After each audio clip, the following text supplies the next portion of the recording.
বলে দিয়ে যায়, জবানটা উঁচু করে বলেন না হায়াতের মালিককে।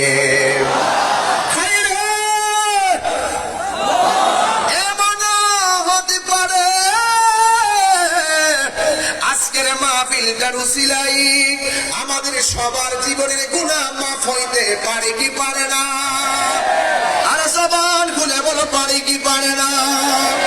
এ আমার বন্ধু বন্ধু বন্ধু,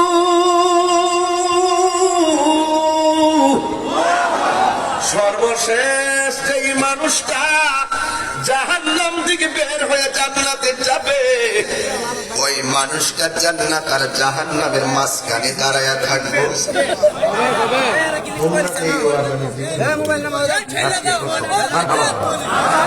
আর জোরে কোনা মারহাবা।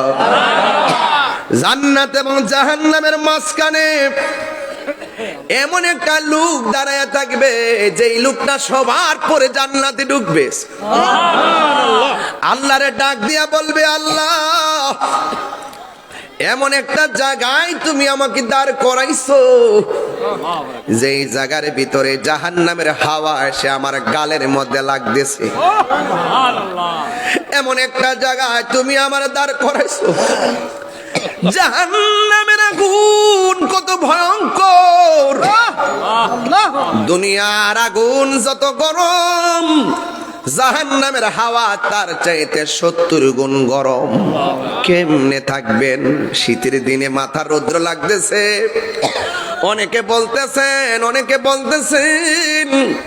ও বন্ধু, অনেকে বলতেছেন রৌদ্র বড় তাপ লাগতেছে, সহ্য হয় না। এর চাইতে কঠিন গুণ